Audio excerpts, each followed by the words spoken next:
To be human is to be gross and weird. To be human is to be disgusting and bizarre. To be human is to poop and pee and pick your boogers and talk to yourself in the mirror and itch your armpit and then sniff your finger. To be human is to be ultimately gross and weird. And that's normal. We're all gross and weird. However, most other people don't see us being gross and weird. On occasion, our family member, best friend, or significant other might catch us being gross and weird. And depending on our closeness to that person, it might not be so bad. But for the most part, other people don't see us being gross or weird. Some of our grossest and weirdest moments usually happen alone. And there's something kind of stressful about that. I know I personally find myself feeling like, oh my God, I'm a freak and no one knows. I feel like an imposter.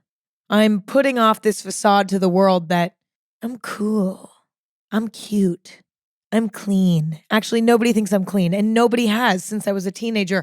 When I one time said on the internet that I don't like to shower, that has stuck with me.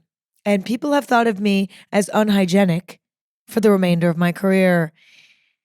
So maybe my feelings are irrational because people actually do think that I'm gross and weird. So that's kind of nice. But people don't know how gross and weird I am. People don't know how gross and weird you are. We are the only ones who are with ourselves 24 hours a day, 7 days a week to see every single side of ourselves. Our most disgusting and bizarre of moments come out when we're alone. Recently, in my moments alone, I've been finding myself doing shit that I cannot imagine other people seeing. Like, truly, it makes me shudder to think about others seeing into my home, seeing into my car, seeing into my mind in my moments alone, because some of the shit I do is just fucking weird or gross or bizarre. Like, it's kind of mortifying. However, ironically, today, I'm going to be sharing with you all of the gross and weird shit that I do when I'm alone to make you feel less gross and weird about yourself and to hopefully entertain you and to get it off my chest. Let's begin with a story. One of my most disgusting stories. I actually cannot believe that this happened.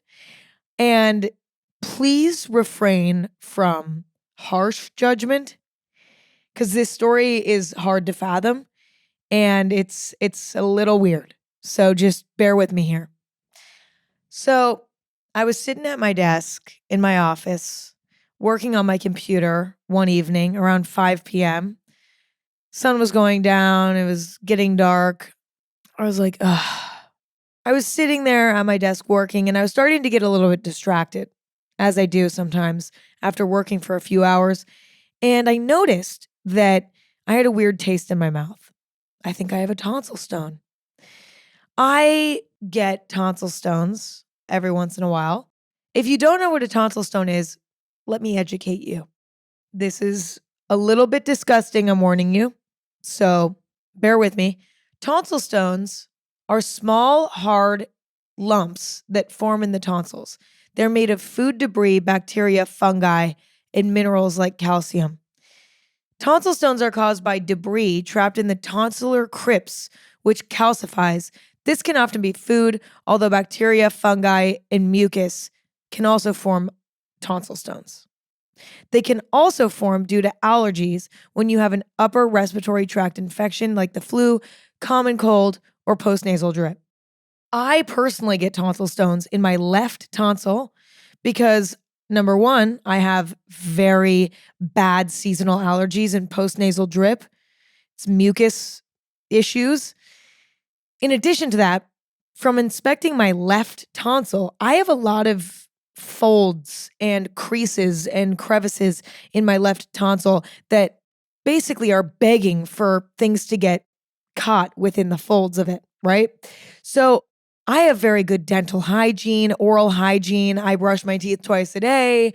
I always get good reports from the dentist.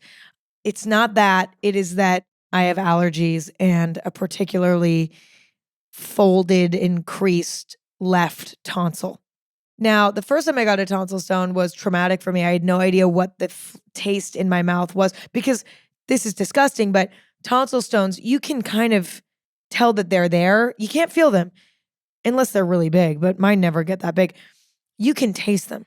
And I'm very hyper aware of my body. Okay. So the second I start developing a tonsil stone, I can taste it. And it's subtle, but I can taste it.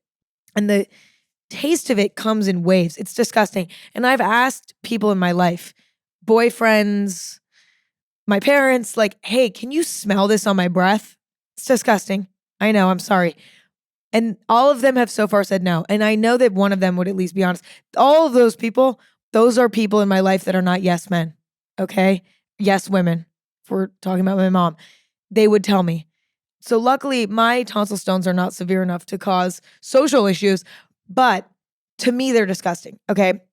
And to make the matters even more disgusting, if I taste one or smell one, disgusting, I will shine a flashlight into my throat and look at my tonsil. And I'll take my long acrylic nail and I'll push my tonsil around and look and see if there's a little tonsil stone hidden on my tonsil. Now, you can see them very easily. They're not on the inside of the tonsil, they're on the outside. It's almost like having a pimple on your tonsil. And it's like a white little growth. Now, mine are very small, usually. Mine never get that big, which is great, but I can still find them and remove them. And removing it consists of picking it out with my nail, spitting out the excess, and then gargling with salt water until it's really clean back there, and then moving on with my day. So let's go back in time to 5 p.m., working at my desk. I taste a tonsil stone in my mouth. I have a little mirror in my office. It's there for decor purposes, not really there for a functional mirror, but just adds a bit of texture to the room. For the first time in my life, I decide, I'm actually going to use this mirror because I think I can taste a tonsil stone. And I start flashing my, flashlight into my throat to try to get this thing out. And I'm looking around and it's clearly in one of the folds, or it's not big enough to see yet, one or the other.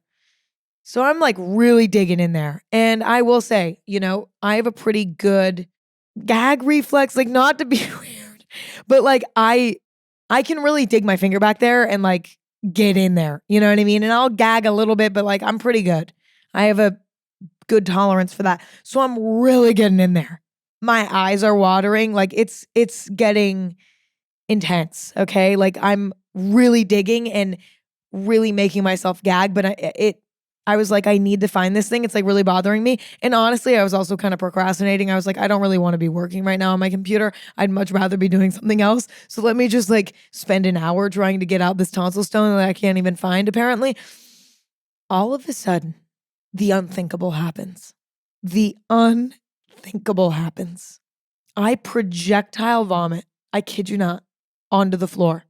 Actually, not just on the floor, on the rug in my office, on the curtains in my office, on the wall. I mean, I, I, I I was in shock. Okay. I've tested my gag reflex enough. I've never thrown up and I've pushed myself to the limit. I thought I had it. What? Throw up all over the floor. Not just like a cute little bit. No. My entire lunch from a few hours, but it was an unbelievable tragedy. I'm glad no one else was there, okay? Because it was a tough cleanup process. There's only one person on the planet who I would allow to do it. It's me. I don't even think I'd allow my mother to clean that up. And I'd let her clean up a lot because she's my mom. And I still am like, mommy, but no, that was even, that's a mess only you can clean up. It was unbelievable. It was a freak accident, but it was one of those scenarios where I was like, oh my God, thank God no one else is here. Like randomly throwing up. I'm my God, I've been having like a lot of weird random throw up incidences recently, like alcohol all of a sudden making me throw up after one glass of wine. That is not an exaggeration. Go listen to my episode about my alcohol intolerance question mark. Apparently I have that now. Self-diagnosed, should probably go get it tested before I jump to conclusions. But anyway, go listen to that conversation if you want. It's an episode from a week ago or two. Insane situation. So yeah, me accidentally throwing up everywhere in my office. You know what's so fucked up too? Normally I try to remove my tonsil stones in my bathroom because that's where all of my other mirrors are. So it was like this freak accident that I was in my office where there's a rug and there's a curtain and it's like, whereas if I would have done that in front of the sink in my bathroom, I would have then thrown up in the sink, which would have been gross and whatever. And it's not ideal to throw up in the sink, but it's better than throwing up all over your, beautiful rug. Luckily, that's a one-off story. Let's move on to a reoccurring theme in my life. So I currently have bleached blonde hair. And in order to maintain the beautiful blonde color and not have it turn yellow, I use purple shampoo. If you've never bleached your hair or you've never been blonde and you don't know what that means, it's bright purple shampoo that you use in your hair every other shampoo and condition session to basically deposit cool toned pigments into your hair to counteract the warm tones that your hair naturally want to develop. It's kind of hard to explain and it's weird, but basically like if you don't continue to deposit cool tones into your hair will turn warm toned. And a lot of times that's not what you're going for, especially if you have blonde hair. So anyway, you have to use purple shampoo.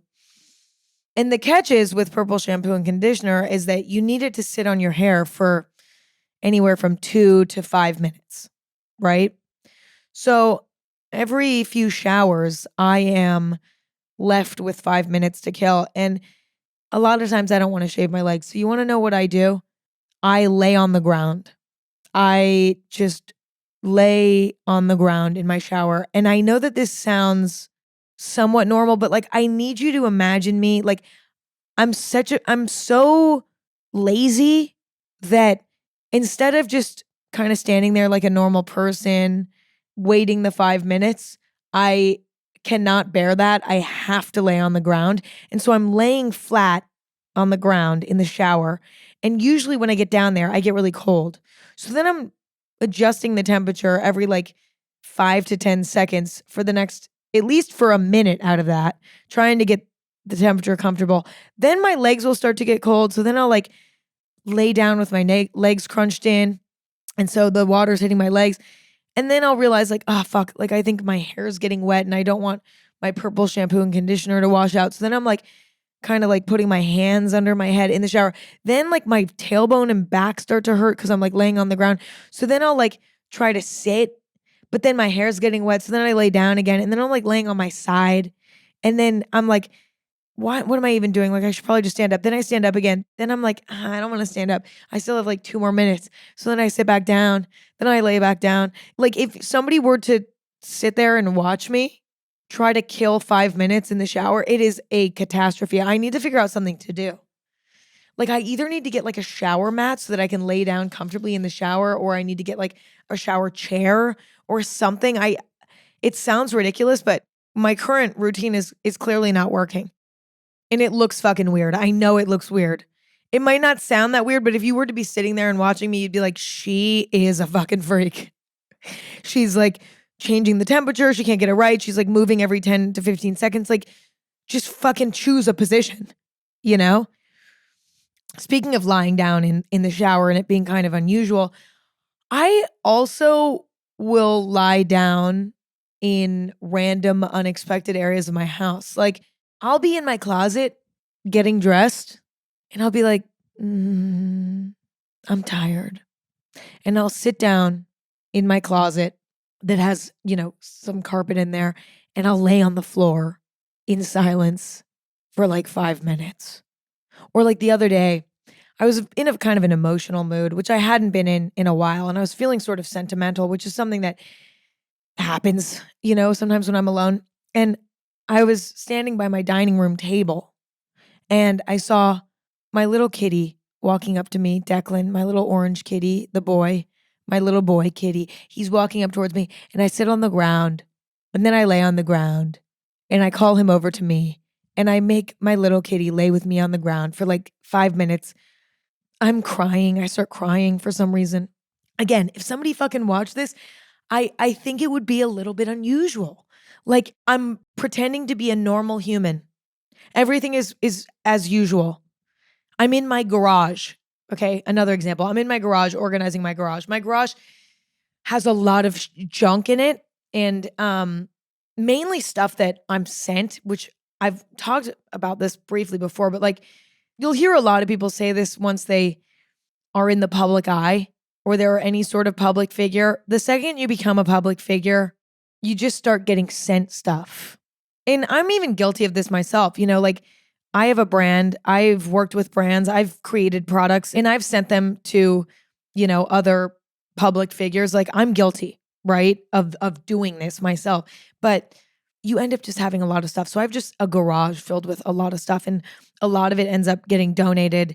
Some of it ends up getting kept. And so I spend time every few weeks being like, what am I donating? What am I keeping? Whatever.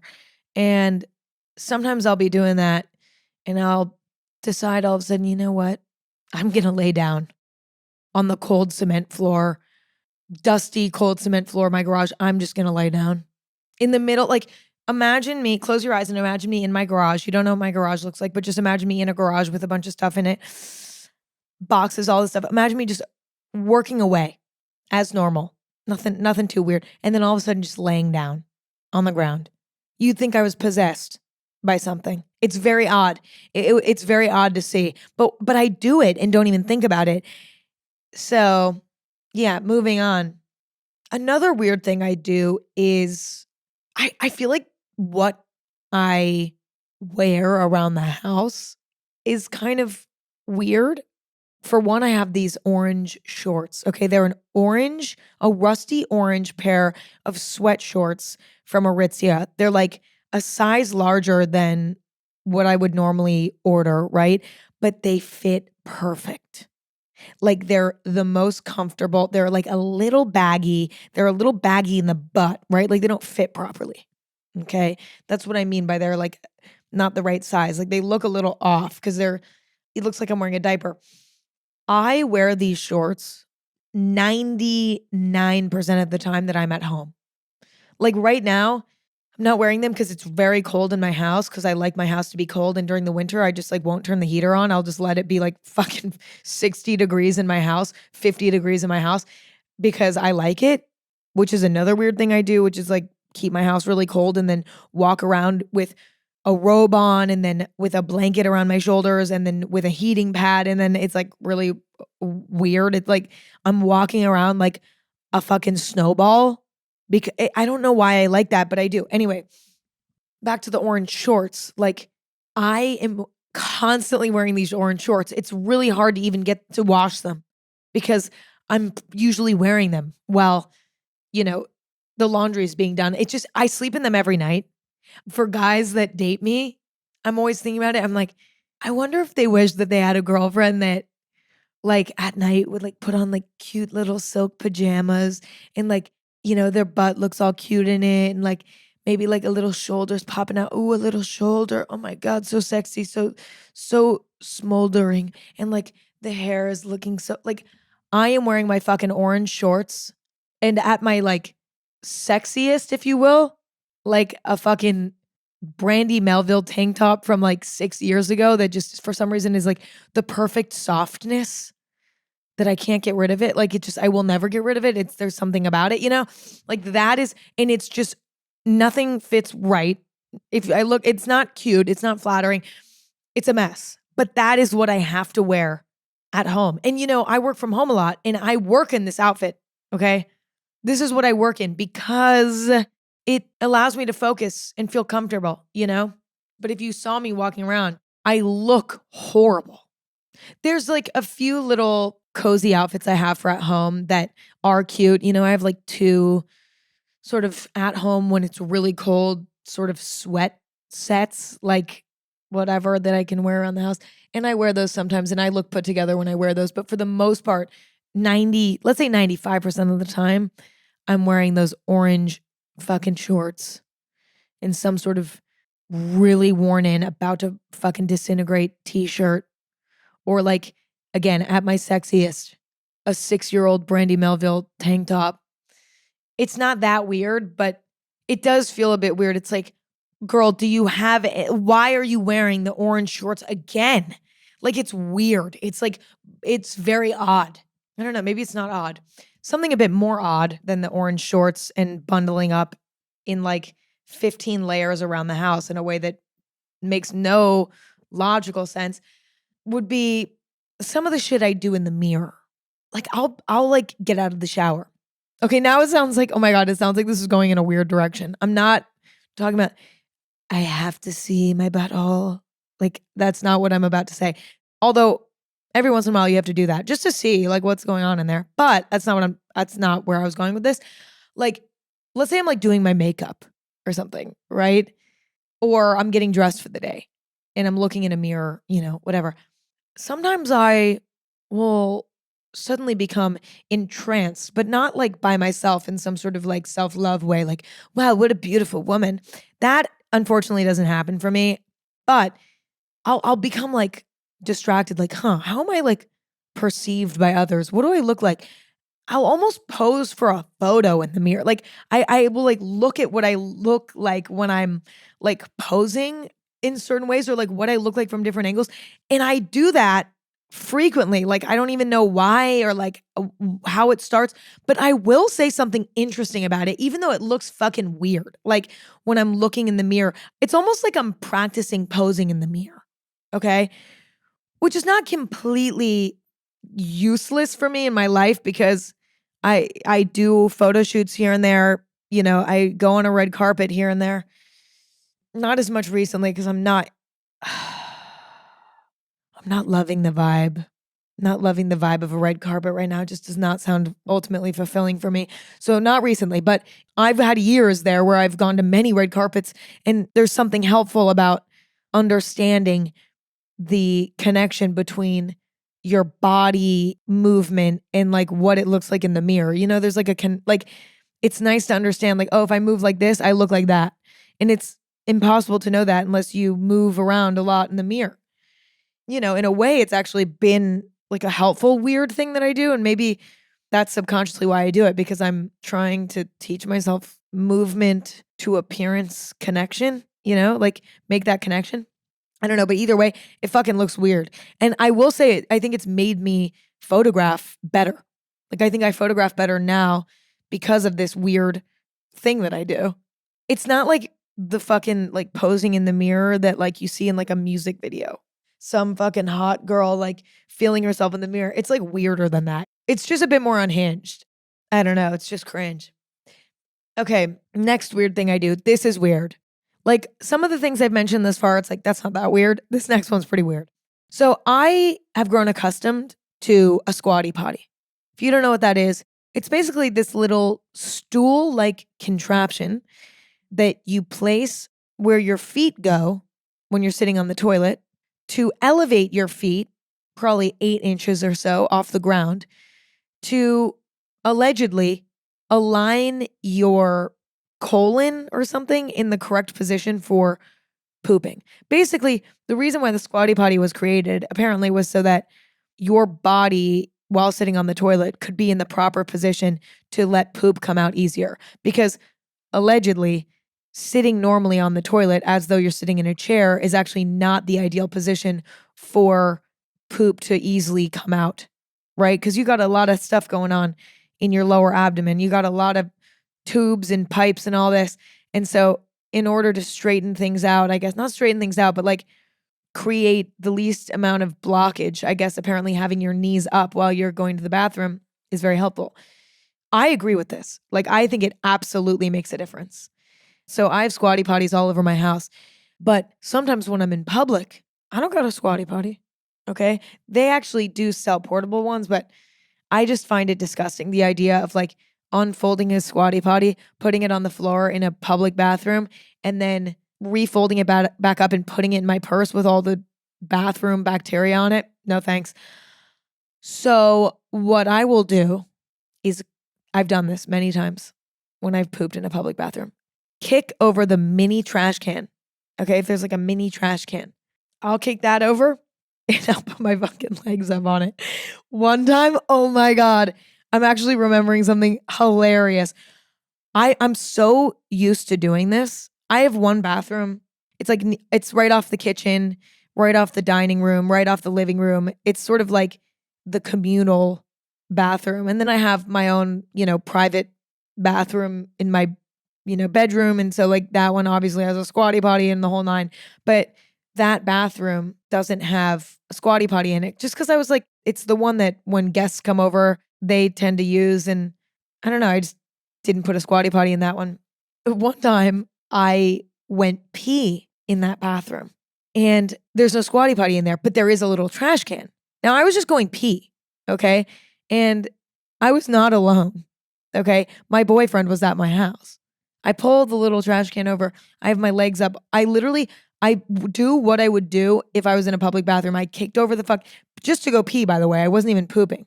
But I just, for some reason, was in autopilot. I was on my phone, like doing a text, like texting somebody. I was very in the zone. So I kicked it over and I had my legs up on it. And I was like peeing. And I was like bent over, like on my phone with my leg. And of course, it's my boyfriend. I'm very close with this person. He walks in and I have my legs up on the trash. And he's like, what is going on? I was like, oh, totally. So let me explain. And I had to explain this to him. I was like, okay, so like I'm used to the squatty potty when I'm in a public bathroom. This is what I do. I don't know why I just did it right now. I'm only peeing. Like, and he was like, what the? He's like, I can't even fathom. And I was like, I know, I'm so sorry. So, oh my God. I made myself a delicious matcha latte today that is better than usual. What a treat. And I'm just sipping on it and I'm just enjoying it. Okay, moving on. The next weird thing I'll do is listen to the same exact song over and over and over again for 5 hours straight. Now, I know like people are like, oh shit, like I got that song on repeat too. Like, yay. I don't fully believe that people have songs on repeat to the extent that I do. I am convinced, maybe naively and narcissistically so, that I have like I take it to a weird level. Most people are like, oh man, I have that song on repeat. I listened to it like 3 times in a row. I'm like, oh yeah, I have that song on repeat. I've been listening to it for 8 hours straight, 4 days straight sometimes. Like I will become obsessed with a song and will just I cannot stop. Sometimes for over a week on end, over and over and over again. And to me, that can't be normal. Like I can't imagine other people are doing that. I mean, I guess other people must be doing it. I'm not like a fucking anomaly, you know what I mean? But it is pretty weird to me that I can handle hearing the same exact song over and over again for a week straight at times. It's just very odd to me. Next, when I'm alone and I remember a cringe memory or I have sort of like an intrusive thought about something that is maybe uncomfortable or embarrassing or tragic or whatever, when I'm alone, I will have physical reactions to these things. When I'm around people, I don't tend to have those types of intrusive thoughts or like cringe memories come into my head because I'm distracted. I'm with other people. But when I'm completely alone, I will have those thoughts and I will physically cringe and twitch when I think about them. And I'll notice myself doing it and I'm like, wow, you're like physically reacting to like this is so interesting. Like it's not odd. I think it's normal to have a physical reaction sometimes to cringe or painful thoughts. You know, like when you think about something extreme, you will react extreme. It like makes sense, but it's just one of those things where like if somebody were to be looking in on me, all of a sudden, like I'm like driving alone. All of a sudden I like have a full body cringe. Like my whole body, like you see the cringe. It starts at my toes and it crinkles my nose. You know what I mean? Wherever it goes, I always know. Colby Calais. And to me, like it looks weird. It looks weird. It's like, did she just get a shiver? It's like when you are peeing and you get a little shiver. It's like that, but I'm completely alone and it's out of nowhere. You would never know why it happened. It's like 1 minute I'm cleaning the garage, the next minute I'm lying completely flat on the floor in the garage. And if you were an onlooker looking at that, you'd be like, this is a little weird. What's going on with her? Okay, moving on. So this next thing is like kind of a funny stereotype, but it's actually something I do. And I think this must be somewhat normal, but like when I eat by myself, I eat like a fucking pig. Okay. I eat with my fingers. I eat really fast. I like probably fucking chew with my mouth open. And at the end, I lick the fucking plate. I eat like a pig when I'm alone. Unless I'm like feeling cute and I'm like reading while I eat or I'm like working on my computer while I eat, which happens sometimes too. But for the most part, if I'm eating and I'm by myself, it's pig-like. It's absolutely pig-like. It is animalistic. And I will literally physically pick up my plate and lick it. And it's hard for me when I'm like eating dinner with like my family or like my boyfriend or whoever or one of my best friends. And I'm like, I can't lick the plate with y'all. Like I've never been closer with anyone. I love you guys, but I cannot lick the plate with y'all. I can't. I just can't. Even with you, it's too much. You know? Like there's just a certain way that I eat when I'm alone that like no one should see. And it's funny because at times I get really hungry and I forget that I'm not alone and it kind of comes out a little bit. And I'm like, I know you're looking at me a little weird, even though you love me. You know? Anywho, last but not least, this is something that I've talked about before in an episode, but if you all could see it, you would think it was fucking bizarre. My job consists of a lot of filming myself, recording myself. For the most part, actually, these days, recording myself. This podcast, I mean, twice a week, we're on here, we're talking a lot. I make these episodes a lot, twice a week. And a lot of times, I don't get it right the first go. So I'm re-recording stuff. I'm saying things again. So I'll give you an example. I'll say something like, I really like candles, but candles aren't my favorite. And then I'll stutter on something. And then I'll say, I really don't like candles. Well, I really don't like candles. Well, candles are kind of, I don't like to collect candles. I'll say things over and over and over again before I get it right. You have to redo things. You have to re-say things because sometimes you stutter, you don't get it right, whatever. But then you kind of have to say it again with the same cadence. And it's very odd. Notoriously, as you may know, if you listen to this podcast and you heard my episode about my meltdowns a few weeks ago now, you would know that I sometimes re-record my podcast intro over and over and over again, up to, I don't know, 60, 70 times. I don't remember. Before I get it right and I can actually get into the flow state and start recording an episode and talking normally. Can you imagine watching me re-record my podcast intro saying the exact same thing 60 times? Pretty crazy. Like I'm like, hello and welcome back to Advice Session, a series here on Anything Goes. Like and then I'll be like, that one wasn't good. Hello, you guys. Welcome back to Advice Session. This is a series called I fucked that up. And then I'll go over and over and over and over. And to watch that is to be disturbed by it. So anyway, it would be honestly interesting to like Truman show my life and like watch all the weird shit that I do when I'm alone. Because I bet there's stuff I can't even remember. But this is all the stuff that I can remember. And I hope it makes you feel a little bit less gross and weird. We're all gross and weird. And if you're thinking to yourself, Emma, that stuff isn't that weird, I bet your stuff isn't that weird either. Whether you talk to yourself or, I don't know, pick your nose and eat it. Those are two things I don't do. But I don't judge you if you do. Okay? I still can't. The concept of picking the booger and eating it is crazy. But I don't judge because you know what? Everybody has their favorite snacks. I have mine. You can have yours. So that's all good. Anyway, I love you all. I appreciate you all. I hope that this made you feel a little bit less gross and weird. New episodes of Anything Goes every Thursday and Sunday. Tune in if you want. Find Anything Goes on social media at Anything Goes, and find me on social media at Emma Chamberlain. I love you all. I appreciate you all. It's a pleasure to hang out, and I hope that we get to hang out soon. So, yeah. Okay, bye.